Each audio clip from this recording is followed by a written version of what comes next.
ये डैंडा डैन का 4th episode है। पिछला एपिसोड देखने के लिए डिस्क्रिप्शन में लिंक है, आप वहां से देख लेना, वरना आपको ये एपिसोड समझ नहीं आएगा। तो लेट्स स्टार्ट द वीडियो। तो एपिसोड के शुरुआत में हमें ओकारुन और मोमो को दिखाया जाता है, जो टर्बो ग्रैनी से लड़ने के लिए टनल के बाहर पहुंच चुके हैं। मोमो डर के बोलती है कि ओकारुन पहले तुम जाओ, पर ओकारुन की खुद की फटी पड़ी है, तो वो बोलता है कि लेडीज फर्स्ट। पर बाद में ये दोनों साथ में अंदर जाते हैं। मोमो बोलती है कि हमने एलियंस तक को हरा दिया था, तो ये टर्बो ग्रैनी क्या चीज है, आखिर है तो वो बुढ़िया ही ना। फिर मोमो टॉर्च लाइट को साइड में करती है और हम वहाँ पे टर्बो ग्रैनी का सर देखते हैं, जो कि बहुत बड़ा होता है। ओकारुन और मोमो देखते हैं कि टनल के दोनों तरफ टर्बो ग्रैनी का बड़े बड़े सर है, जो टनल को ब्लॉक कर चुके हैं। टर्बो ग्रैनी धीरे धीरे उन दोनों की तरफ बढ़ने लगती है। मोमो बेसबॉल बैट से टर्बो ग्रैनी के आंख पर अटैक करती है, पर ग्रैनी को कुछ नहीं होता। फिर मोमो ओकारुन को कर्ज से आजाद कर देती है, जिससे वो फिर से अपने मॉन्स्टर फॉर्म में आते हैं।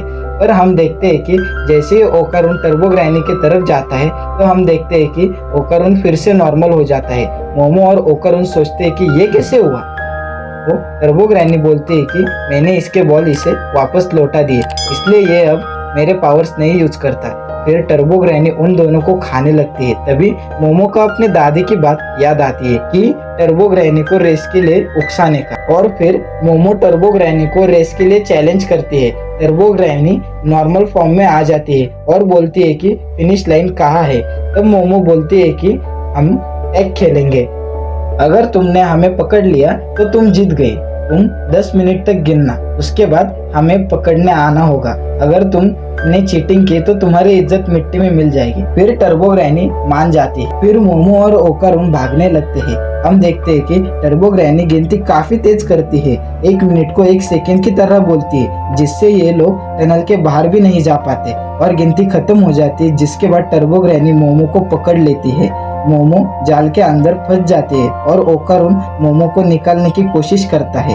तब वहाँ पे टर्बो ग्रैनी आ जाती है, तो ओकारुन टर्बो ग्रैनी को काटने लगता है। तो ग्रैनी उस वक्त ओकारुन को पजेस कर लेती है और मोमो को खाने जाती है। पर हम देखते हैं कि मोमो ओकारुन का ऑरा उसे देखे बिना कंट्रोल कर सकती है, जिससे मोमो टर्बो ग्रैनी को एक छोटे फॉर्म में कैद करती है, जो कि ओकारुन के गले से चिपकी होती है।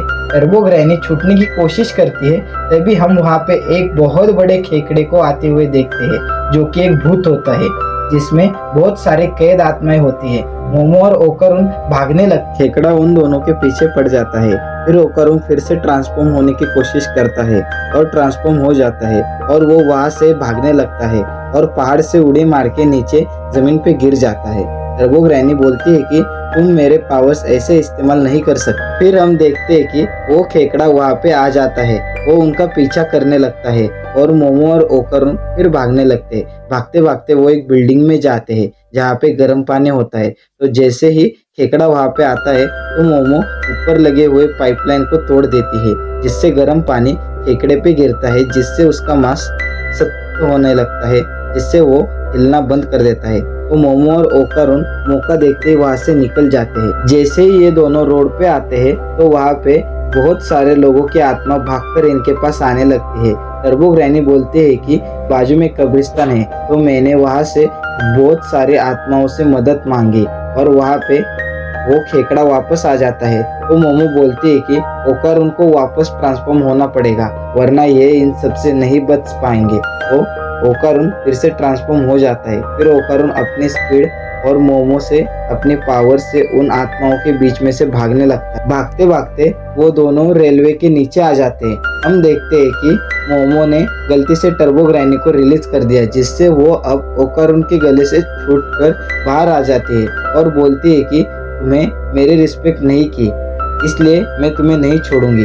मोमो बोलती है कि तुम रिस्पेक्ट करने के लायक नहीं हो। फिर हम देखते हैं कि टर्बो ग्रैनी मोमो को मारने को आती है। तब मोमो बोलती है कि मेरे पास वो ताकत है जिससे मैं कुछ भी पकड़ सकती हूँ।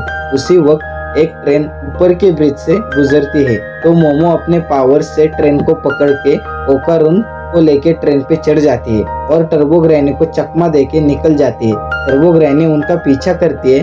मोमो बोलती है कि टर्बो ग्रैनी की स्पीड 100 किलोमीटर पर आवर है और ये ट्रेन की स्पीड 120 किलोमीटर पर आवर है। वो हमें कभी पकड़ नहीं पाएगी। पर हम देखते हैं कि ट्रेन की स्पीड कुछ जगह पे कम हो जाती है, जिससे टर्बो ग्रैनी को ट्रेन पे चढ़ने का मौका मिलता है। मोमो अपनी शक्ति से टर्बो ग्रैनी को रोकने की कोशिश करती है। तब हम देखते हैं कि ट्रेन तेजी से सिटी के बाहर जाने लगती है, जहाँ पे दादी इंतजार कर रही होती है। फिर कुछ ही समय में ट्रेन सिटी के बाहर जाती है और हम देखते हैं कि टर्बो ग्रैनी ब्लास्ट हो जाती है। हम ब्लास्ट में काफी लड़कियों की डेड बॉडीज देखते हैं, जो कि कैद आत्माओं की बॉडीज होती है। मोमो और ओकारुन स्टेशन पे उतर जाते हैं। अगले दिन हम देखते हैं कि दादी मोमो और ओकारुन को टनल के बाहर खड़े रहे कैद आत्माओं के लिए प्रे करती है। दादी बोलती है कि यहाँ पे कई लड़कियों को मार के फेंका गया था। टर्बो ग्रैनी उन आत्माओं के साथ इसलिए रहती है ताकि वो उनका अकेलेपन दूर कर सके। हमें कभी आत्माओं की बेइज्जती नहीं करनी चाहिए। ये इंसानों और आत्माओं के बीच संतुलन के लिए जरूरी है। और इसके साथ यह एपिसोड यहीं पे खत्म हो जाता है। मिलते हैं नेक्स्ट एपिसोड में। वीडियो को लाइक, शेयर, सब्सक्राइब करें और एपिसोड पसंद आए हो तो कमेंट करें।